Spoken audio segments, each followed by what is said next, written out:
Future indefinite और continuous को लेके जो आप हिंदी टू इंग्लिश ट्रांसलेशन पे काम करते हो कि मैं करूँगा या फिर मैं करता रहूँगा, इसको भूल जाइए। Stop just thinking about the sentences कि मैं करूँगा या करता रहूँगा, इसकी ज़रूरत बिल्कुल नहीं है। Future indefinite and future continuous they are just having a way minor difference that's all about. Future indefinite indicate करता है कि किसी एक्शन को आप फ्यूचर में करोगे specially for a time, means for एक बार के लिए। और अगर आप फ्यूचर कंटीन्यूअस टेंस की बात करते हो तो वो इंडिकेट करता है कि उस एक्शन को आप बार बार करोगे।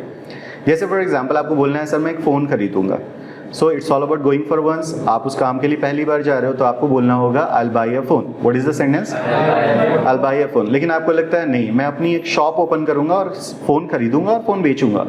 सो फ़ोन खरीदने का जो प्रोसेस होगा सिर्फ एक बार नहीं होगा, वो प्रोसेस बार बार होगा।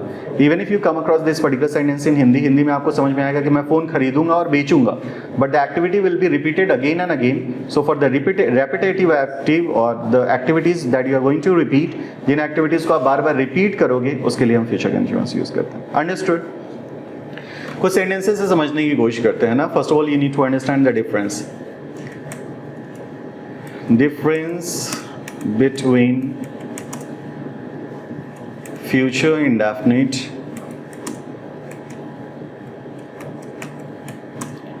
and future continuous. First of all, you need to understand the difference between future indefinite and future continuous. Future indefinite और continuous के बीच के डिफरेंस को समझते हैं। फ्यूचर इंडेफिनिट इंडिकेट करता है कि आप किसी एक्शन को एक बार करोगे। जैसे मान लो मुझे बोलना है कि मैं इंस्टीट्यूशन आऊँगा, सिर्फ एक बार आने की बात होगी तो बोलेंगे I will come to the institution, but you are not going to come to the institution once only. आप एक बार सिर्फ इंस्टीट्यूशन नहीं आओगे, इंस्टीट्यूशन आने का प्रोसेस बार बार होता रहेगा, आप बार बार इंस्टीट्यूशन आओगे। So instead of saying like I will come to the institution, you need to speak out. क्या बोलेंगे? I will be coming to the institution. Daily भी ऐड ऑन कर सकते हैं, that's up to you, it's all about a time जो आप add on कर सकते हो उसके साथ। सो इन दोनों सेंटेंस में बिल्कुल इतना ही अंतर है कि जब आप फ्यूचर इंडेफिनिट यूज करते हो तो वो इंडिकेट करता है कि वो एक्शन एक बार होगा, और फ्यूचर कंटीन्यूअस इंडिकेट करता है कि वो एक्शन बार बार होगा। अंडरस्टूड? जैसे अगर मान लो मैं आपसे सेंटेंस पूछूं, if I just ask you a particular sentence in case like मुझे बोलना है मुझे जॉब मिलेगी और मैं काम पर जाऊंगा, तो जॉब मिलने का प्रोसेस एक बार होगा या बार बार? एक बार। तो सेंटेंस होगा आई विल गेट अ जॉब। और फिर जब आप बोलते हो कि मैं काम करूंगा, तो क्या सिर्फ एक बार जाओगे, एक बार काम करोगे? वो प्रोसेस में चलता रहेगा, तो आपको बोलना होगा आई विल बी वर्किंग। अंडरस्टूड? इस सेंटेंस को हम ऐसे नहीं बनाएंगे आई will get a job and I will work. बोलो। मैं ये पूछ रहा था कि तो विल दोनों जगह यूज करेंगे एक साथ? उसको ऐड ऑन करने के और भी तरीके हो सकते हैं, आप एंड यूज़ कर सकते हो, कंजंक्शन यूज़ कर सकते हो, लेकिन सेंटेंस अलग अलग लिखे तो ऐसे ही होगा। ये आपको समझाने के लिए लिखा गया। लाइक फॉर एग्जांपल, जैसे मान लो आपको बोलना है सर मैं एक फ़ोन खरीदूंगा, क्या होगा sentence? I will buy a phone, और मैं उसे यूज़ करूंगा, और आप बोलते हो like I will use it. So ये सेंटेंस फॉर्मेशन आपकी सेंस के अकॉर्डिंग गलत है। जो ट्रांसलेशन बताने वाले लोग हैं ना, उनके अकॉर्डिंग बिल्कुल सही है कि मैं फ़ोन खरीदूंगा, I will buy a phone, मैं उसे यूज़ करूंगा, I will use it. But if you look at the sense, अगर आप सेंस को समझने की कोशिश करो, क्या? ओके, आई अंडरस्टैंड, ठीक है, कोई बात नहीं। So I will buy a phone and I will use it, ये सेंटेंस गलत है। गलत कैसे है? लाइक जब आप बोलते हो I will buy a phone, it's all about once, I will use it, आप एक बार यूज़ नहीं करोगे, आप उसे बार बार यूज़ करोगे। सो हिंदी में भी सही सेंटेंस फॉर्मेशन ये होना चाहिए कि मैं फ़ोन खरीदूंगा और उसे यूज़ करता रहूँगा। But in Hindi we do not speak out like that. हम सिंपली बोलते हैं मैं फ़ोन खरीदूंगा और यूज़ करूँगा। तो हिंदी टू इंग्लिश ट्रांसलेशन के फॉर्मेट पर अगर हम काम करें तो गलतियाँ बहुत ज़्यादा होंगी। So try to understand, if you are going to do any particular activity once in future, which tense do you have to use? कौन सा tense use होगा? Future indefinite। कौन सा tense use होगा? Future indefinite। और अगर वो activity bar बार होगी तो कौन सा यूज करेंगे? Yes, future continuous tense। I hope you understand, right? तो आज हम इसे सीखने की कोशिश करते हैं, like how do you have to just form the sentences? Future continuous tense।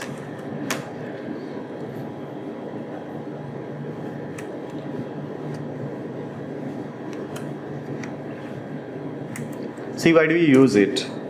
To describe an action that will be going on in future. To describe a particular activity that will be going on in future, इसका मतलब है कि वो काम बार बार लगातार होता रहेगा. Understood? How do you have to just form it? Future indefinite में हम क्या करते हैं, सब्जेक्ट के साथ will add on करते हैं और उसके बाद सीधे verb का first form. But here it's all about a continuous tense. So what do you have to do? जो भी इसका helping verb है, इसका helping verb है will be. So will be के साथ जो verb add on करेंगे उसमें ing लगेगा. So we have to speak out like subject के साथ add करेंगे will be, फिर यूज करेंगे verb का fourth form and finally object and extra words can be added. Understood? Got it? वफूर आपको पता है ना, वफूर is all about verb 1 plus ing. जो भी वर्ब होगा उसमें बस ing ऐड ऑन कर लेंगे. जैसे गो का क्या होगा, गोइंग, कम का कमिंग, ईट का eating, swim, lie. lying, do you know the spelling of line? lying. Saying right. ठीक है. So I hope you understand. आपको इसमें कोई प्रॉब्लम नहीं है ना? ठीक है. Start forming some sentences. जैसे मुझे बोलना मैं आपसे बार बार मिलूंगा तो क्या बोलेंगे? I'll be meeting you. मुझे बोलना है वो बार बार मुझे कॉल करेगी, क्या होगा sentence? She will be calling me.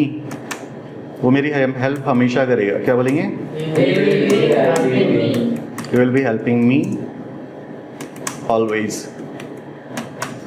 है ना? आपको बोलना है कि मैं लगातार क्लास अटेंड करूंगा, क्या होगा sentence? I'll be attending the class. Understood? And as usual you understand, I leave some certain space so that when you are home and you just write it down in your notebook, जब आप अपने notebook में लिखो तो उसके साथ कुछ sentences आप खुद से भी फॉर्म कर सकते हो. अंडरस्टूड? सो विल बी के साथ बस ing का फॉर्मेट है which indicates like the action is gonna be repetitive again and again. Understood? ठीक है. जैसे मुझे बोलना है मैं टीवी खरीदूंगा, ये सेंटेंस एक बार होगा या बार बार? एक बार. तो सेंटेंस किस पे बनेगा? तो बोलेंगे फ्यूचर इंडेफिनिट पे. So you have to speak out I will buy a TV. लेकिन अगर आप देखने की बात करोगे, सर मैं सीरीज देखूंगा, तो क्या एक बार देखोगे? अगर एक बार की बात करनी है तो आपको, अगर आपको एक बार देखना है so you have to speak out like I will watch the series या I will watch a series. लेकिन बार बार देखना होगा तो बोलेंगे I will be watching series. Understood? Now it's your turn. You need to speak out some examples. Start speaking please. I'll be working and I want you all to speak out at least 3 and 4 sentences. I will be going home. I'll be going home. That's good. And I'll be going to college. I'll be going to the college and I'll be drinking water. I'll be drinking water. Be a little louder when you speak out. I will be eating Food. eating food. Very nice. I'll be eating We will food. be recording the classes. We will be recording the class activities. She will be cooking food. She will be cooking food. And We will be watching like. we will be watching lectures. She We will be attending the webinar. We will be attending the You will be webinars. teaching us daily. You will be teaching us daily. And Will be organizing parties. I'll be throwing parties. Saying right. And She is chopping in. isn't she will be chopping vegetables. Chopping vegetables. So I hope you don't have any issue in it. इसमें कोई problem नहीं ना? Now it is the time to move forward with the combination of sentences. अब बारी आती है combination of sentences की. Combination of sentences ना आपको एक confidence देता है जिससे आप multiple sentences एक साथ बना पाते हो. एक सेंटेंस फॉर्म करना आसान लगता है ना? It's really easy to form an individual sentence. But when we go for the combination of sentences क्या होता है कि अलग अलग तरह के सेंटेंसेस उसमें ऐड ऑन होना शुरू हो जाते हैं. Getting it? तो अभी हम कंबाइन करने की कोशिश करते हैं. We try to just combine 2 sentences together. और इसमें एक सेंटेंस हम इंडेफिनिट पे बनाएंगे जिस एक्टिविटी को हम एक बार करेंगे, और दूसरा सेंटेंस कंटिन्यूअस पर जिसे हम बार बार करेंगे. जैसे मान लो आपको बोलना है कि मैं एक्सेंट में एडमिशन लूंगा और क्लास अटेंड करूंगा. सो एडमिशन लेने का प्रोसेस एक बार होगा लेकिन क्लास आप बार बार अटेंड करोगे. So first sentence will be formed using I will teach. Future indefinite. और जो क्लास अटेंड करने की बात है वो कैसे होगी? सो कंटिन्यूअस में फॉर्म होगी. जैसे मुझे बोलना है मैं एडमिशन लूंगा. What is the sentence? I'll take admission, I'll get admission. Basically that. और मैं क्लास अटेंड करूंगा, क्या बोलेंगे? I'll be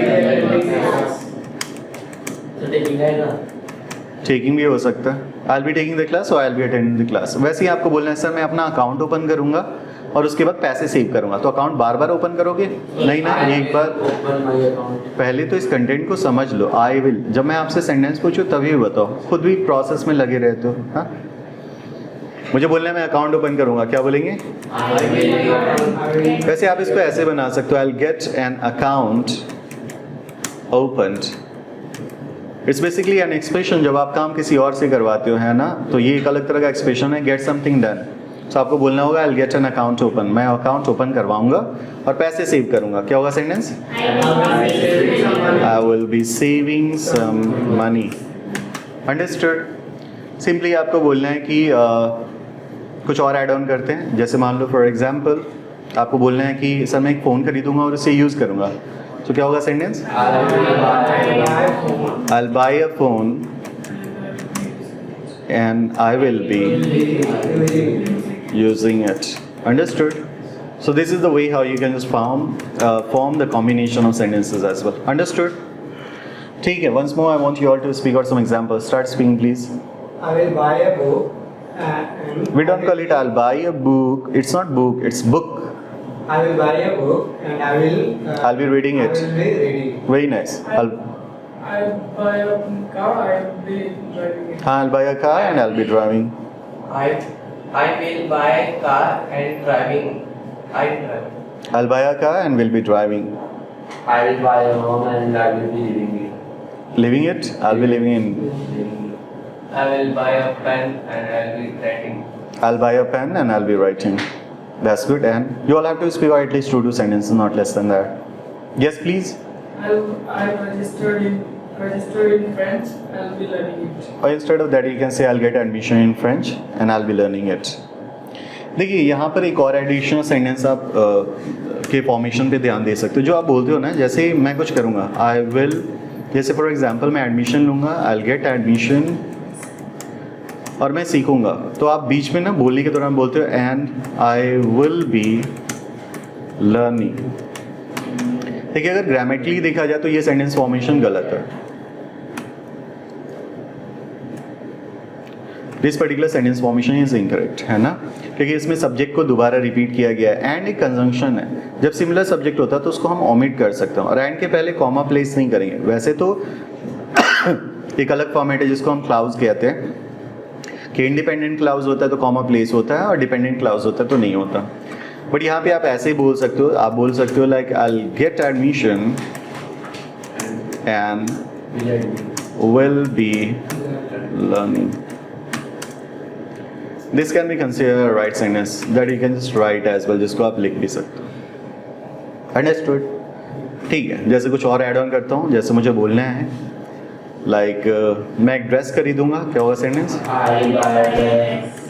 I'll buy a dress and मैं उसे पहनूंगा, क्या बोलेंगे? I'll be wearing it. सही है सेंटेंस? गलत है। तो सही फॉर्मेशन क्या लिखेंगे?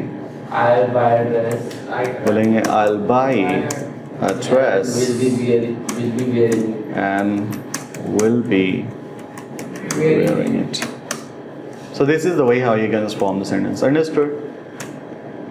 ठीक है, इससे ज़्यादा फ्यूचर कंटिन्यूअस टेंस यूज़ होता ही नहीं है। And when you talk about English speaking, जब आप स्पीकिंग की बात करते हो तो स्पीकिंग में सबसे ज़्यादा जो स्ट्रक्चर यूज़ होता है वो इंडेफिनिट ही है। Because if you have to just talk about your future, you have to form the sentence using future indefinite, because you do not go for the repetitive actions. आप किसी काम को बार बार नहीं करते, बस एक बार करते हो, फिर मूव करते हो, फिर नया काम करते हो, है ना। So in that particular case future indefinite ही सबसे ज़्यादा यूज़ होगा।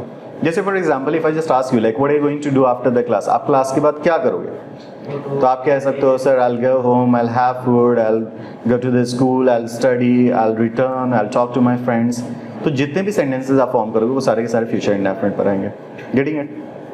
ठीक।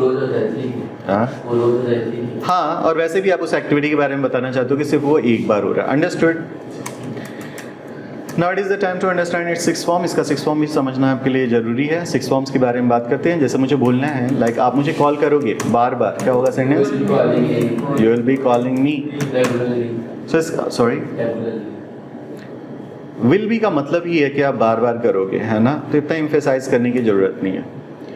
सो in this particular sentence helping verb जो है वो विल बी है, लेकिन जब हम सिक्स फॉर्म बनाने की बात करते हैं तो सिर्फ विल को ही यूज़ करेंगे। बी एक एडिशनल वर्ड है, उसको आप कह सकते हो लाइक एडिशनल वन या ऑक्सिलरी वन, ऐसे आप कह सकते हो कि बी इसमें ऐड ऑन किया गया है। बाकी जो सेंटेंस फॉर्मेशन है सिक्स फॉर्म वो सिर्फ विल से ही बनेगा। अंडरस्टूड? जैसे मुझे बोलना है कि आप कॉल नहीं करोगे, तो क्या होगा सेंटेंस? You want be. अगर आप literally Hindi to English translate करना चाहते हो तो ऐसे हो, you will be calling me, मतलब आप मुझे कॉल करते ही रहोगे, है ना। और दूसरा सेंटेंस होगा आप मुझे कॉल नहीं करते रहोगे। तो इतना सोचने की ज़रूरत नहीं है। यू नीड टू अंडरस्टैंड कि वो एक्शन बार बार होने वाला है। नेगेटिव बनाया मतलब बार बार नहीं होगा। अंडरस्टूड। पूछना है किसी से, बार बार कॉल करोगे क्या, क्या होगा sentence? Will you B calling मी? नहीं करोगे call? Want you B calling मी? तो मुझे बार बार कॉल क्यों करोगे, क्या होगा सेंटेंस?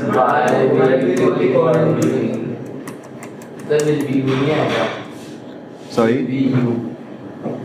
कहाँ पर? नहीं, विल बी यू नहीं होगा। बी जो है एक एडिशनल वर्ड है तो उसको बाद में ही रखेंगे, सब्जेक्ट के बाद रहेगा वो। अंडरस्टूड। और जो लास्ट फॉर्मेट है वो ये क्या है कि अगर मुझे पूछना है कि आप मुझे बार बार कॉल नहीं करोगे, क्या होगा sentence? Why want you B?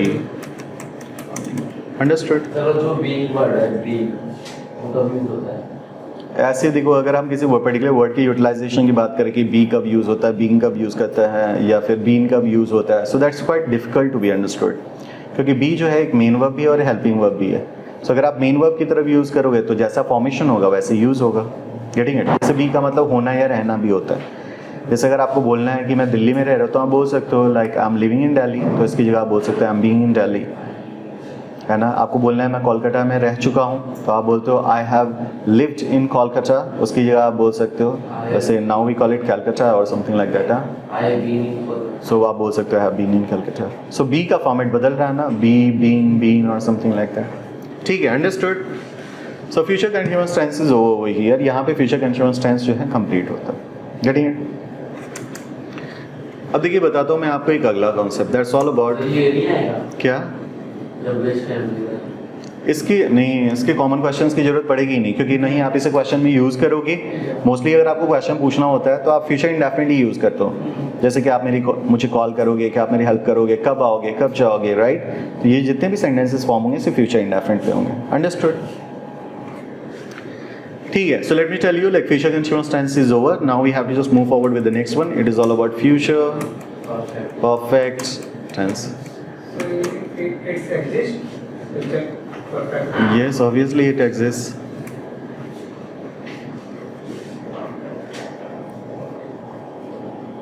So the next one is future perfect tense. Is there anybody who knows about it? किसी को पता है इसके बारे में? Why do we use it? नहीं? You have never used? Yes? नहीं? You will start any work and it's finished in a period of time. See, you can just have different opinion, but ऐसा नहीं है। देखो, future indefinite indicate करता है कि future में आप किसी काम को करोगे, चाहे वो 1 मिनट बाद हो, 1 हफ्ते बाद हो, 1 महीने बाद हो, 1 साल बाद हो, या फिर ज़िंदगी के आखिरी पड़ाव पे, है ना, जब मरने वाले हो तब करोगे, तो भी हम फ्यूचर इंडेफिनिट फॉर्म कर सकते हैं। Getting it?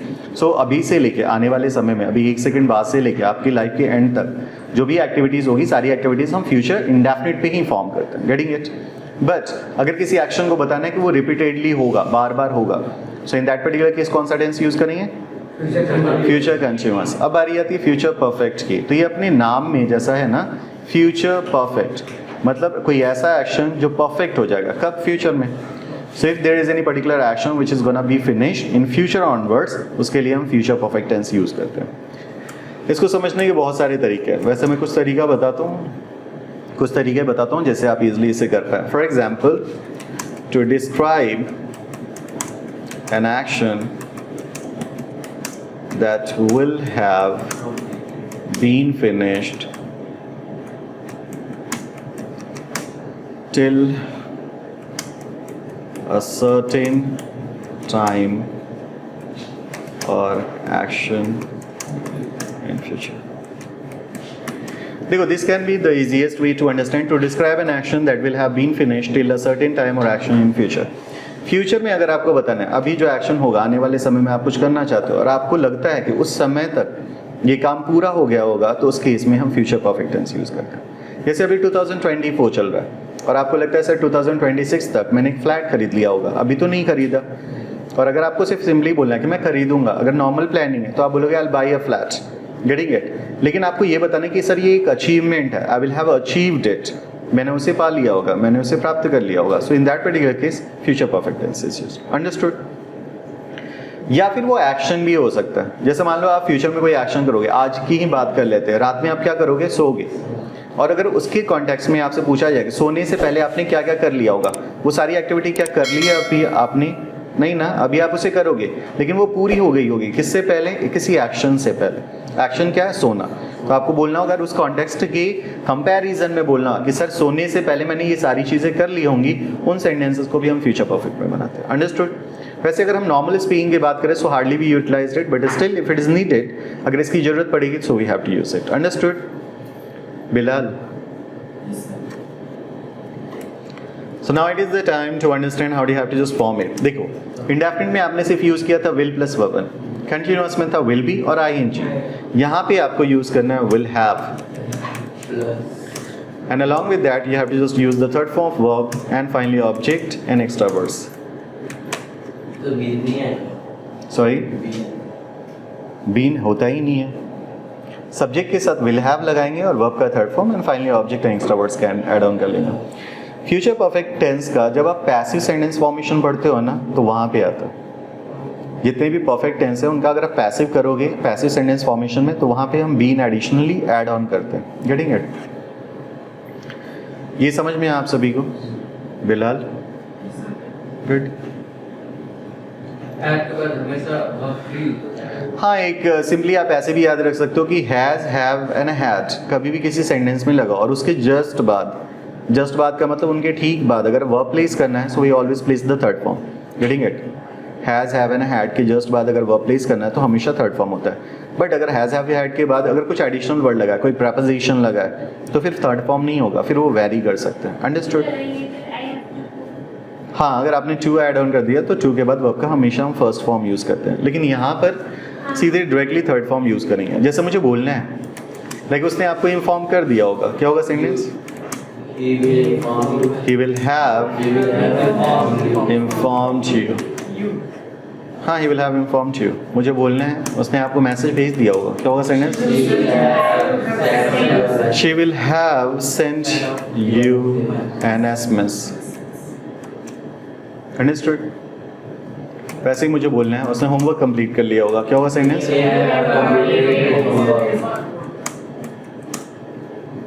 तो डिड भी आ सकता है ना, did. Sorry, Is there any way to did say same? Did कैसे लगेगा? He will have did। There is no sense. Did is the past form, second form होता है। Which form do you have to use over here? तो did लगेगा। मैं तो कहूँ कि घर से तुम ब्रेड और मलाई वलाई लेके आओ, उसको भी लगा के खाओ, इससे बुद्धि थोड़ी सी तेज होगी, याददाश्त बढ़ेगी। हाँ जी। So, I do have a question. So, whenever we are saying like we will have informed you, so is there any other way to say the same sentences? Like? No, there is no other way. No. That's why we are learning this particular concept, है ना। वैसे English में हम किसी भी sentence को बहुत सारे तरीक़ों से बोल सकते हैं, राइट? बट येस, बहुत सारे सेंटेंसेस सिर्फ सिमिलर तरीके से फॉर्म होते हैं। एग्जाम्पल के तौर पे अगर आप कंडीशनल सेंटेंसेस की बात करो तो उनका एक ही फॉर्मेट है, अगर आप पैसिव सेंटेंसेस की बात करो उनका भी एक ही फॉर्मेट है। सिमिलरली ये सारे सेंटेंसेस एक्टिव हैं तो एक ही तरीके से फॉर्म होगा। अगर ऑल्टरनेटिव होता तो बताया जाता, but normally in tenses we don't find. जैसे लिखा है he will have informed you, उसने आपको इन्फॉर्म कर दिया होगा, है ना। इसको अलग तरीके से कैसे बना सकते हैं? या तो आप पैसिव बना लो, सब्जेक्ट को ओमिट कर दो, सब्जेक्ट को हटा दो, आप बोल सकते हो you will have been informed. Getting it? लेकिन फिर सब्जेक्ट कहाँ है? So we can consider that it's happened in the past, like the No, it doesn't give a sense of past especially. ये भी बहुत बड़ा कंफ्यूजन है, हिंदी टू इंग्लिश पढ़ने में यही प्रॉब्लम है। जैसे मुझे बोलना है वो पहुंच गया होगा, तो हमारे दिमाग में चलता है कि पहुंच गया होगा मतलब वो पास्ट में खत्म हो गया। नहीं, for past we do not use it. ये काम फ्यूचर में होगा किसी एक्शन से पहले, दैट्स इट। Getting it? ये बहुत बड़ा कंफ्यूजन। जैसे हमें बोलना है कि सर उसे जॉब मिल गई होगी, तो जॉब मिल गई होगी हमारे दिमाग में चल रहा है कि पास्ट की बात है, बट ये पास्ट नहीं है। Future perfect is not used for past. Future में ऐसा होगा जैसे अभी वो 12th में है, आगे ग्रेजुएशन करेगा और उसके बाद उसे जॉब मिल जाएगी तो यूज करेंगे। Getting it? That's why it's quite complicated learning from Hindi to English specially. like if I will go to the interview, then I will have to select it. I will be selected. So here we cannot use subject plus like future perfect tense, no I guess like you didn't understand, मुझे लगता है नहीं समझ में आया आपको। Future perfect tense indicate करता है कि फ्यूचर में आप किसी काम को करेंगे, उससे पहले ये एक्टिविटीज हो गई होगी। पास्ट में नहीं, फ्यूचर में। आई एम सेइंग मैं इंटरव्यू के लिए जाता हूँ, अगर Manas will go for the interview, he is selected for the interview. हाँ, वो जब जाएगा तब सेलेक्ट होगा, हाँ तो वो भी फ्यूचर ही है ना। नहीं, लेकिन कभी कभी लोग ऐसे भी बोलते हैं जैसे वो पहुंच गया होगा। जैसे आप इंस्टीट्यूशन चले गए और आपको बोलना है कि वो पहुंच गया होगा, मतलब आपके आने से पहले पहुंच गया, right? So that won't be in future, that would be formed in past. Getting it? So instead of saying like he will have, आप यूज कर सकते ही वुड हैव रीच्ड। ठीक है, so I hope you understand, right? You can try your best to form some certain sentences specially and speak out some examples, please. I will have bought a land. I'll have bought a property. अभी नहीं खरीदी, लेकिन आने वाले किसी particular time तक कर लिया होगा उन्होंने। Yes, please. I will have finished this project. I'll have finished this project. I will have done the graduation. I will have completed graduation. अभी उसने किया नहीं, लेकिन वो कर लेगा। Yes.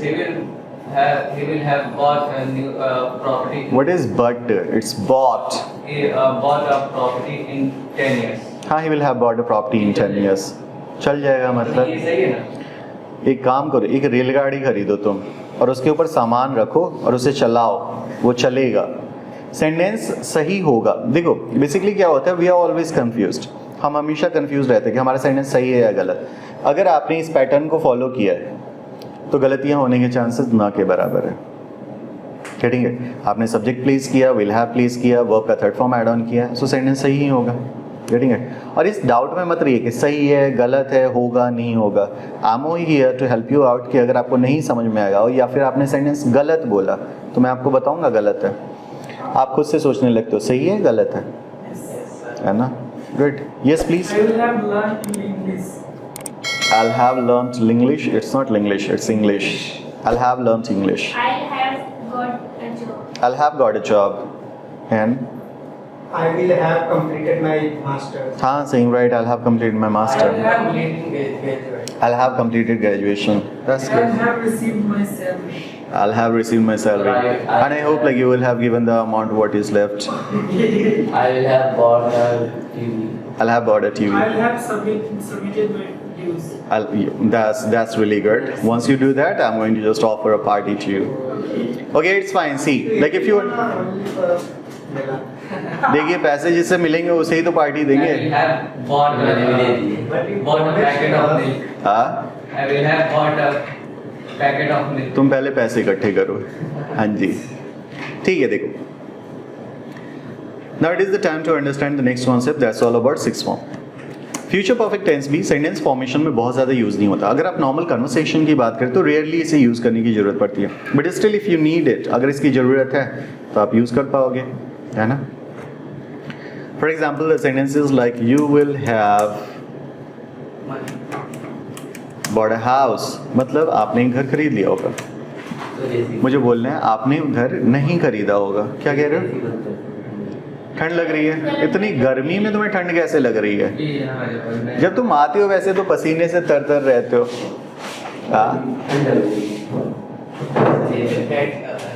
एक्चुअली क्या होता है ना, जब लोग भंडारे में जाते हैं, है ना, तो सोचते हैं ठूस ठूस कर खाएंगे, समझे? और जब भंडारे में खाना इतना ज़्यादा मिल जाता है ना, फिर देखते चलते किसको दे दें, है ना? क्या लाइट का क्या जल रही है? मुझे भी लग रहा है जल रही है। तुम तो ठीक हो ना? नहीं सर, वो हाँ मैं समझ गया, अभी ठीक है। आपसे ठीक है, तुम्हारे लिए बोलो तो मैं सेंटेंस को बाहर निकाल के रख दूँ। ठीक है, तो सेंटेंस लिखा you will have bought a house, आपने घर खरीद लिया होगा। मुझे बोलना है नहीं खरीदा होगा। क्या होगा sentence? You want have bought a house. देखिए वैसे अगर आप बहुत ग्रामेटिकली करेक्ट करने की कोशिश करें, so E N N S M जब भी आपको सेंटेंस में दिखाई दे तो उसको रिप्लेस करके एन ही यूज कर सकते हैं। Got it? क्या ए और E N N S M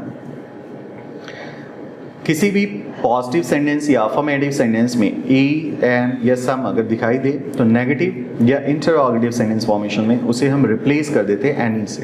understood? सो बोलेंगे you want have bought any house, पूछना है क्या तुमने कोई घर खरीद लिया होगा, क्या होगा sentence? Will you have bought a house? Will you have bought any house? Bought any house? क्या आपने कोई घर नहीं खरीदा होगा, क्या होगा sentence? Want you have bought any house? पूछना है क्यों खरीद लिया होगा भाई, क्या पूछेंगे?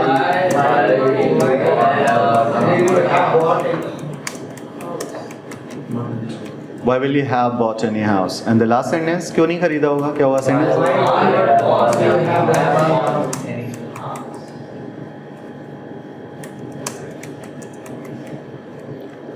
Understood? So that's it.